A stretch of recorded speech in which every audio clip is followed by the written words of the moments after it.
Hello दोस्तों, कैसे हो भाई? सभी को नमस्कार। मैथ भाई योगेश सर चैनल पर मैं आपका स्वागत करता हूं। देखिए, मैंने स्टार्ट की है 75 डेज की सीरीज। इसका कि आज का पहला दिन है और इसमें वह क्वेश्चन लिए हैं जो 2021 से 2024 तक गवर्नमेंट के जितने भी एग्जाम हुए हैं उन सभी के।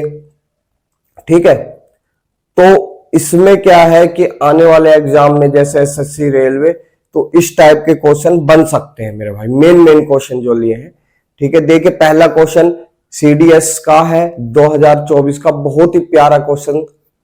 तो इस क्वेश्चन को ध्यान से समझिए। देखिए, व्यंजक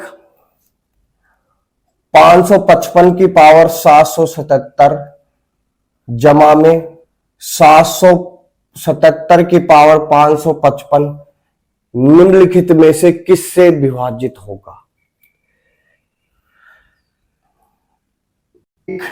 3 या 37 से। देखिए मेरे भाई, ये क्या है? एक ओड नंबर है और इसकी पावर भी क्या है? एक ओड नंबर है। यहां भी एक ओड नंबर है और इसकी पावर भी ओड नंबर है। तो दोस्तों देखिए, छोटे नंबर से स्टार्ट करते हैं भाई। 3 एक ओड नंबर है, 3 की पावर भी एक ओड नंबर है।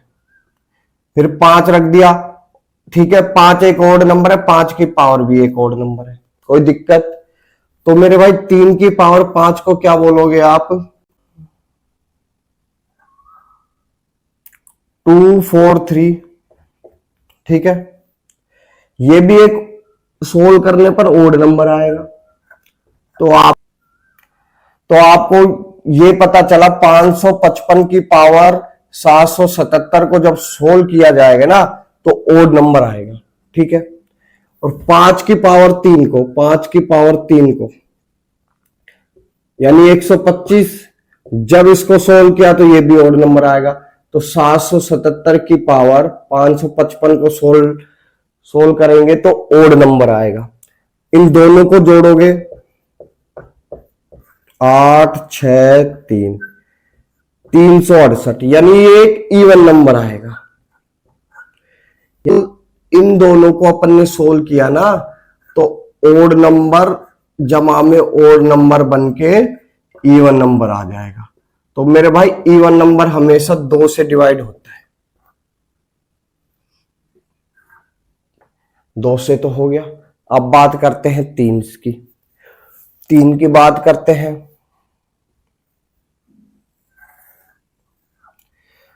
देखिए क्या है? 555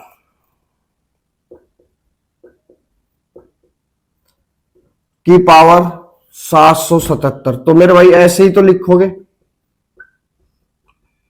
ठीक, जमा में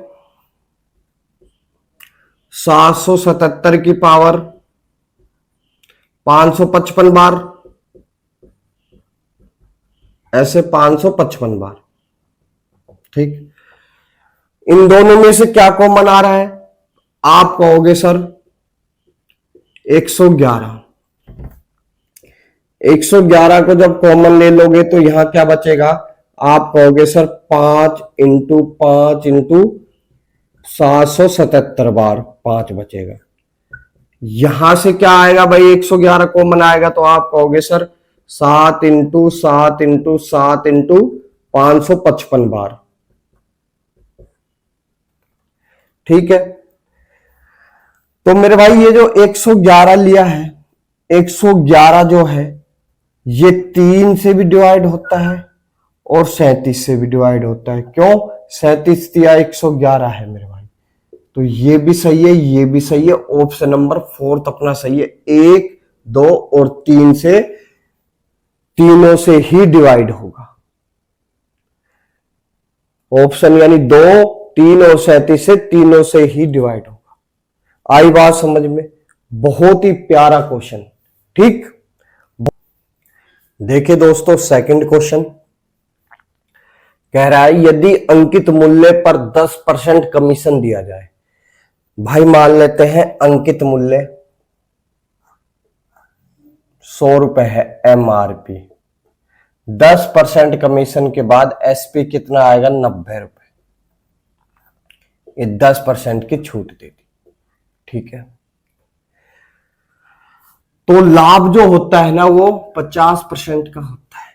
ठीक है, तो मेरे भाई 50% की फ्रैक्शन वैल्यू आप क्या समझते हो, 1/2, यानी सीपी और एसपी का जो रेशियो आएगा वो कितना आएगा मेरे भाई, 2 की वस्तु 3 रुपए में बेच रहा है, मगर यहां तो 90 रुपए में बेच रहा है, वो यहां तो 90 रुपए में बेच रहा है, तो इसको 30 से इंटू करते हैं मेरे भाई, इसको भी 30 से इंटू करते हैं, यानी 60 रुपए की वस्तु अब 90 रुपए में बेच रहा है। कोई दिक्कत? आप कहोगे सर बिल्कुल नहीं।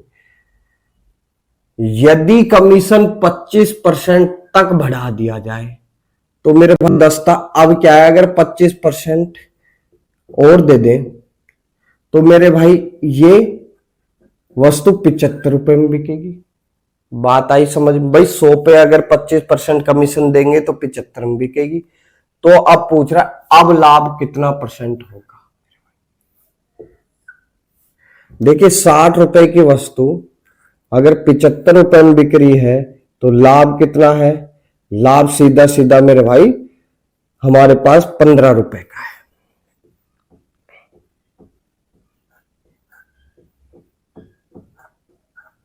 पंद्रह चौक 60 और 4 का भाग 100 में दोगे तो 25%, यानी पहले लाभ कितना था 50, अब 25 रह जाएगा, यानी उसका आधा हो जाएगा। ठीक है, नेक्स्ट क्वेश्चन देखते हैं। देखिए दोस्तों, क्वेश्चन नंबर 3 सीडीएस का क्वेश्चन है, अभी जो एग्जाम हुआ था लेटेस्ट। वाई वस्तुओं का लागत मूल्य, यानी वाई जो वस्तु है ना उनका सीपी जेड वस्तुओं के विक्रय मूल्य के बराबर है, जेड वस्तुओं के यानी जेड वस्तु के एसपी के बराबर है। ठीक है, वाई और जेड का रेशियो भी दे रखा है मेरे भाई 5:4। तो लाभ का प्रतिशत ज्ञात कीजिए। तो मेरे भाई यहां से सीपी और एसपी का रेशियो कितना आएगा, देखिए सीपी और एसपी का जो रेशियो आएगा वो आएगा Z/Y। देखिए मेरे भाई सीपी और एसपी को नीचे ले आए आप, यहां क्या बच गया Z और Y को नीचे ले गए। ठीक है, तो Z की वैल्यू कितनी दे रखी है 4 और मेरे भाई Y की कितनी दे रखी है 5। तो मेरे भाई 4 रुपए की चीज अगर 5 रुपए में बेचोगे तो 1 रुपए का लाभ है हमें सीधा सीधा, यानी 1/4 इंटू 100, तो लाभ कितना हुआ हमें 25% का। ऐसे क्वेश्चन पूछे जा रहे हैं भाई आजकल पेपर में। ठीक है, देखिए दोस्तों क्वेश्चन नंबर 4 कह रहा है, मान लीजिए 1000 रुपए है, लो जी मान लेते हैं 1000 रुपए है कि धनराशि पर 10% की दर से वार्षिक रूप से संयोजित चक्रवृद्धि ब्याज 3 वर्षों में x रुपए हो जाता है। मेरे भाई 10% की दर से 3 वर्ष में चक्रवृद्धि ब्याज कितना होगा, आप कहोगे सर पहले वर्ष में 100 रुपए, दूसरे वर्ष में 100 रुपए, तीसरे वर्ष में 100 रुपए। ठीक है, फिर मेरे भाई 100 रुपए पे ब्याज आएगा 10%, तो यानी 10 रुपए। तो मेरे भाई ये जो तीसरे साल में 100 रुपए पे और 100 रुपए पे यानी 2 बार ब्याज आएगा। ठीक, अब ये जो 10 रुपए आए ना इसके ऊपर भी 10% ब्याज यानी 1 रुपए, ये आ गया 3 साल का ब्याज। ठीक है, आगे बात करते हैं। और 1000 रुपए की राशि पर की धनराशि पर 11% की दर से की वार्षिक दर से 3 वर्षों में साधारण ब्याज y रुपए है मेरे भाई, क्या है y रुपए है। तो x और y के बीच अंतर यानी इसके ब्याज का और इसके ब्याज का अंतर ज्ञात करना है, यानी CI और SI के 3 वर्षों में ब्याज का अंतर ज्ञात करना है। तो मेरे भाई जो SI होता है ना उस पे जो ब्याज लगता है वो क्या है, इक्वल रहता है, यानी 11% की दर से 1000 पर 110 रुपए लगेगा। तो मेरे भाई 3 वर्षों में कितना होगा ये? 330 रुपए। यहां से काट देते हैं मेरे भाई, 300 तो ये काटा और 30 रुपए ये काटे, खाली क्या बच गया? 1 रुपए। यानी 1 रुपए का अंतर आएगा भाई दोनों में। ठीक, नेक्स्ट क्वेश्चन देखिए दोस्तों, क्वेश्चन नंबर 5 कह रहा है a plus b plus c बराबर 0 दे रखा है। तो मेरे भाई a into b into c बराबर 12 दे रखा है। ठीक है, तो a cube plus b cube plus 3 cube का मान क्या होगा? जब भी मेरे भाई a plus b plus c बराबर 0 दे रखा हो तो मेरे भाई a cube plus b cube plus 3c cube बराबर 3abc होता है। ठीक है, abc की वैल्यू क्या दे रखी है मेरे भाई? 12 क्वेश्चन में। ठीक, 12 दे रखी है, तो मेरे भाई क्या आएगा? 12 तिया 36। हमारा आंसर कितना आएगा? 36। ठीक, देखिए दोस्तों क्वेश्चन नंबर 6 सीडीएस का क्वेश्चन है, बहुत ही प्यारा क्वेश्चन, 2024 का क्वेश्चन। कह रहा है 2 रेलगाड़ी है मेरे भाई ए और बी। 2 रेलगाड़ी है ए और ये बी। ठीक है, स्टेशन पी और क्यू से एक दूसरे की ओर चलना प्रारंभ करते हैं। यहां कोई स्टेशन और ये स्टेशन पी है मेरे भाई और यहां स्टेशन क्यू है। ठीक है, जो ए ट्रेन है ना शाम 7 बजे, यानी ट्रेन ए शाम को 7 बजे 60 किमी घंटा की गति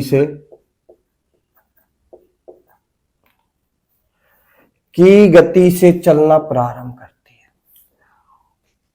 और ट्रेन बी सुबह 4 बजे, यानी ये सुबह 4 बजे, सुबह 4 बजे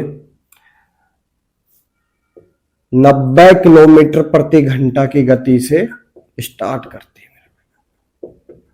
ठीक है, बहुत अच्छी बात है। दोनों स्टेशन के बीच की दूरी, इनके स्टेशन के बीच की दूरी है 800 किलोमीटर। ठीक है, 800 किलोमीटर ये है। तो पूछ रहा है स्टेशन क्यू से कितनी दूरी पर दोनों ट्रेन मिलेंगी। यानी ये जो स्टेशन क्यू है तो ये ट्रेनें यहां कहीं मिल जाएंगी। तो पूछ रहा है ये दूरी कितनी है, ये दूरी कितनी है जहां से ये ट्रेनें आपस में मिलेंगी। तो मेरे भाई देखिए, पहली बात तो एक चीज ये समझिए, ये शाम को चलती है 7 बजे, ये सुबह चलती है 4 बजे। तो इनके बीच टाइम में अंतर कितना है मेरे भाई? 9 घंटे का। भाई 12 से 4 तो ये हो गए और 7 से 12 जाओगे 5 ये हो गए, यानी 9 घंटे। तो 9 घंटे तक ट्रेन ए चलती है स्टेशन पी से। तो मेरे भाई 4 बजे मान लेते हैं यहां पहुंच जाती है। ठीक है, तो मेरे भाई 60 किलोमीटर प्रति घंटा की गति से 9 घंटे में कितना चलेगी? 540। अब हमारे पास कितना बच जाता है मेरे भाई? 540 और 600 260। अब हमें चलना है 260। ठीक है, तो 260 चलना है तो मेरे भाई अब यहां से बी ट्रेन भी स्टार्ट हो जाएगी और यहां से ए ट्रेन भी स्टार्ट हो जाएगी। तो 260 किलोमीटर की दूरी, अब ये दोनों ट्रेन एक साथ यू आ रही है एक दूसरे की तरफ, तो इनकी चालें क्या हो जाएंगी? ऐड हो जाएंगी मेरे भाई। ये तो 60 है, 60 किलोमीटर प्रति घंटा, ये 90 किलोमीटर प्रति घंटा, दोनों को जोड़ोगे मेरे भाई 150। ये इनका टाइम लग गया, यानी एक दूसरे को, ये भाई इनका टाइम आ गया 26/15 घंटे। एक दूसरे से ये आपस में मिल जाएंगी। तो मिल जाएंगी तो मेरे भाई ये जो ट्रेन यहां से चल रही है ना, यहीं से ही तो दूरी पूछी है क्यू वाली, यानी बी ट्रेन। तो बी ट्रेन 26/15 घंटे में कितनी दूरी चल पाएगी, बस हमें यही तो पूछ रहा है क्वेश्चन। 15 6 90, 120 और 36 156। तो मेरे भाई सी ऑप्शन आपका सही हो जाएगा। यानी ये 156 किलोमीटर की दूरी पर मिलेंगी मेरे भाई। यहां पर आप लोग है ना किमी लेना कर मेरे भाई, गलती से हो गया होगा, ठीक है। 156 किलोमीटर की दूरी पर मिलेंगी। और दूसरी जो ट्रेन है वो कितना चल पाएगी मेरे भाई, 260 में से 156 माइनस करोगे आप तो कितना बचेगा, 44 और 60, 104 है ना। दूसरी ट्रेन तो 104 चल पाएगी, मगर हमसे पूछा है क्यू स्टेशन से कितनी दूरी पर, तो 156। ठीक है, नेक्स्ट क्वेश्चन देखिए दोस्तों, क्वेश्चन नंबर 7 सीजीएल का पूछा हुआ क्वेश्चन है मेरे भाई।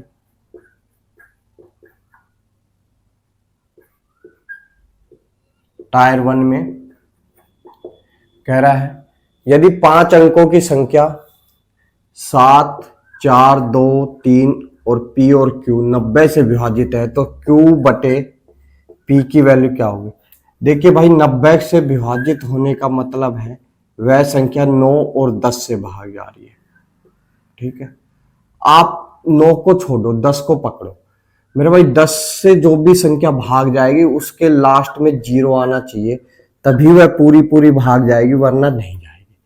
यानी क्यू की वैल्यू जो भी आएगी वो 0 आएगी, ठीक है। क्यू की वैल्यू जो भी आएगी वो क्या आएगी, 0 आएगी, ठीक है। अब 0 को आप चाहे पी से भाग दो, चाहे ए से भाग दो, चाहे सी से भाग दो, मेरे भाई 0 ही आना है। ए आपका आंसर हो जाएगा, ठीक। देखिए दोस्त, क्वेश्चन नंबर 8 यूपीएससी में पूछा हुआ है। कह रहा है 5 की पावर 13 जमा में 5 की पावर 12 जमा में 5 की पावर 11 जमा में 5 की पावर 10 के गुणनखंडों की कुल संख्या कितनी है टोटल। तो ऐसे क्वेश्चन में कैसे करते हैं मेरे भाई, ये इंपॉर्टेंट क्वेश्चन है, लगभग हर एग्जाम में मैं इसको देख चुका हूं। इस टाइप का क्वेश्चन मैं हर एग्जाम में देख चुका हूं मेरे भाई। सबसे पहले 5 की पावर जो सबसे छोटी है उसको कॉमन लेते हैं। यहाँ क्या बच गया, 5 की पावर 3, यहाँ 5 की पावर 2, ये 5 की पावर 1 और 5 की पावर 0। इस अंदर वाले नंबर को सोल्व करते हैं मेरे भाई। 125 25 5 और ये 1। मेरे भाई किसी भी नंबर की पावर अगर 0 होती है तो उसका मान 1 आता है, यानी 1 की पावर 0 का मतलब 1 होता है। इसको जोड़ा मेरे भाई, 130 और 25 155 156, ठीक। 156 को हम बोल सकते हैं 12 इंटू 13, ठीक है। 12 को हम बोल सकते हैं 2 की पावर 2 और 3 की पावर 1 और 13 की पावर 1, ठीक है। ये सारे क्या आ गए, अभाज्य नंबर आ गए, ठीक है। जब अभाज्य नंबर आ गए तो मेरे भाई गुणनखंडों की कुल संख्या निकालते हैं, तो जो पावर होती है ना उसमें 1 ऐड कर देते हैं, यानी 11। यहाँ 2 है तो 3, यहाँ 1 है तो 2 और यहाँ 1 है तो 2। तो मेरे भाई कितने आगे, 33 इंटू 4, 120 और 4 132। तो मेरे भाई क्या आएगा आंसर, 132, ठीक है। देखिए दोस्तों, क्वेश्चन नंबर 9 निम्नलिखित में से कौन सी भिन्न 2/7 से तो बड़ी है और 7/9 से छोटी है मेरे भाई। ये 4 ऑप्शन दे रखे हैं, ये रेलवे में पूछा हुआ क्वेश्चन मेरे भाई, ठीक है। ऐसे क्वेश्चन में क्या करते हैं मेरे भाई, देखिए ये तो मैं आपको समझाने के लिए कर रहा हूं,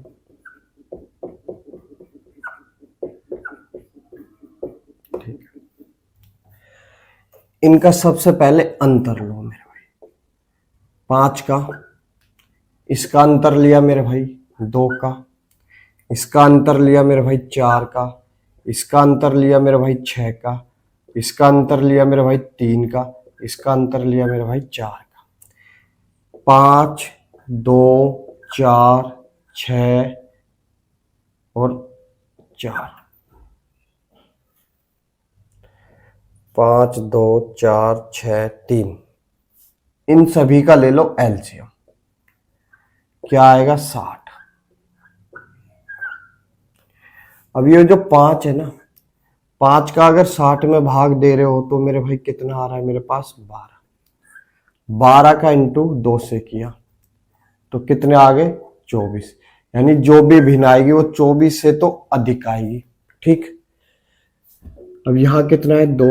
2 का भाग अगर 60 में देते हैं तो मेरे भाई कितना आता है 30। 30 का इंटू 7 से किया तो कितना आ गया 210, और 210 से छोटी आएगी। ठीक, यहां कितना है 4। 60 में भाग दोगे क्या आएगा 15।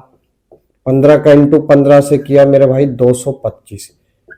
24 से तो बहुत ज्यादा बड़ी है, मगर 210 से भी बड़ी है, तो ये नंबर नहीं आएगा। 6 का भाग 60 में दिया मेरे भाई कितना आया 10। 10 से इंटू किया 110।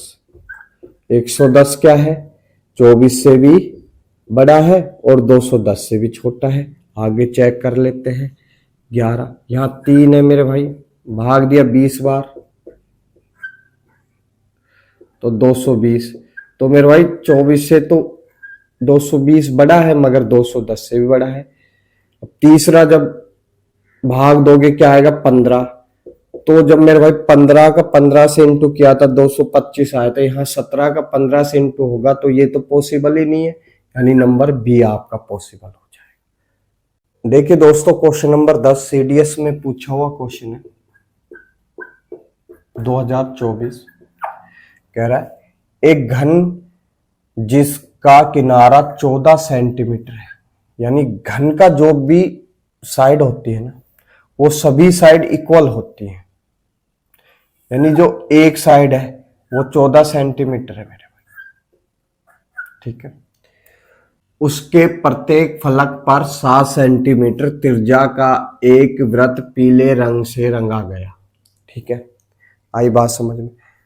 यानी इसकी जो एक साइड की फलक होती है मेरे भाई वो स्क्वायर होती है, और ऐसी इसमें 6 साइड होती हैं, एक आगे एक पीछे एक साइड में, और एक इस साइड एक ऊपर और एक नीचे, तो सभी क्या है स्क्वायर होती है। यानी एक स्क्वायर में से आप ये समझ लीजिए, एक अगर सर्किल काट लेते हैं यहां से यहां तक, ये 7 है मेरे भाई, और ये भी 7, और ये पूरी 14 है, ये भी 14 है, ये भी 14 है, ये भी 14। सर्किल काट लेते हैं और इसको पीले रंग से अगर रंगा जाता है तो अब कह रहा है ये जो साइड में ये जो पार्ट बच रहे हैं ना, ये वाले पार्ट्स, इन पार्ट का क्षेत्रफल क्या होगा। तो मेरे भाई स्क्वायर के क्षेत्रफल में से अगर सर्किल का क्षेत्रफल माइनस हो जाए तो हमारे पास ये जो पार्ट जो बच गए ये पार्ट आ जाएगा। तो स्क्वायर का क्षेत्रफल क्या होता है मेरे भाई, भुजा का स्क्वायर माइनस सर्किल क्षेत्रफल क्या होता है मेरे भाई, पाई आर स्क्वायर, मगर जिसकी रेडियस 7 रहती है उसका क्षेत्रफल 154 सेंटीमीटर रहता है। ठीक, और ऐसे हमारे पास कितने पार्ट है मेरे भाई 6। 196, 14 का स्क्वायर 196 माइनस 154, क्या बचेंगे मेरे भाई 42, और 42 को जब 6 से इंटू किया 240 और 12 212, यानी सी ऑप्शन आपका राइट हो जाएगा। ठीक है, देखिए दोस्तों सीडीएस का क्वेश्चन है, यदि 3 साइन थीटा जमा में 5 कोस थीटा बराबर 5 है तो 5 साइन माइनस 3 कोस थीटा का मान कितना होगा। अगर मेरे भाई थीटा की वैल्यू मैं 0 रखता हूं, ये 0, यहां 1 आएगा यानी 5 और 5 सेटिफाई कर जाएगा, ये 0, तो आंसर कितना आ गया -3। ठीक है, या इसका शॉर्ट मेथड देखो आप,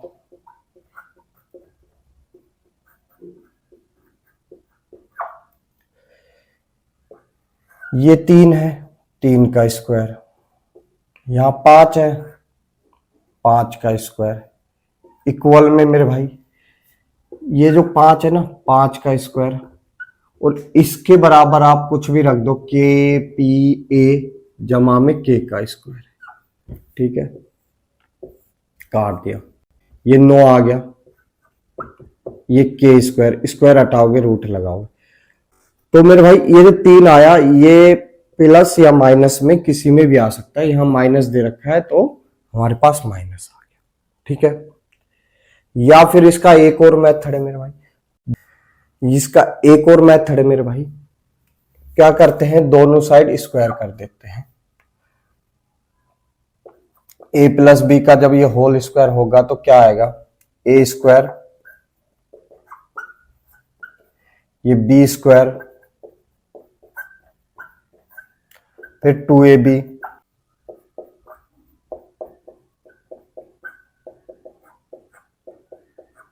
बराबर 25, इसका भी स्क्वायर होगा तो कितना आएगा मेरे भाई,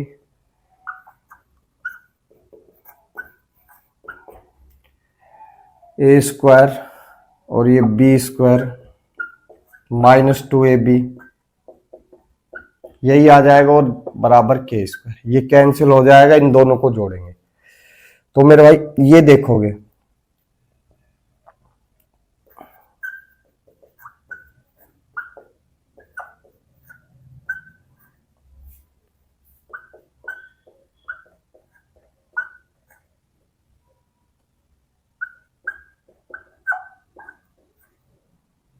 ये 25 आ गया, इधर कितना आ गया, 25 जमा में के स्क्वायर, 9 कॉमन ले लिया,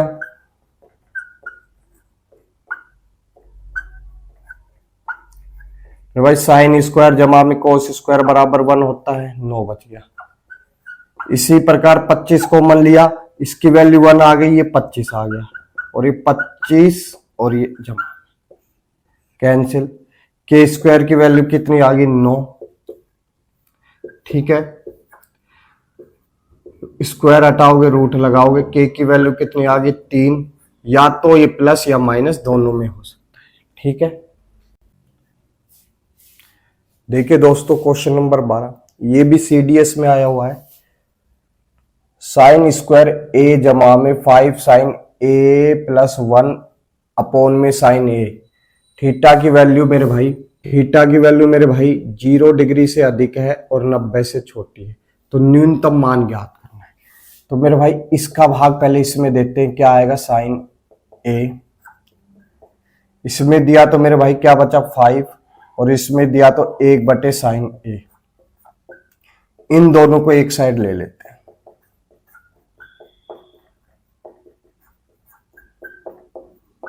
अब इसका न्यूनतम मान क्या आएगा, तो मेरे भाई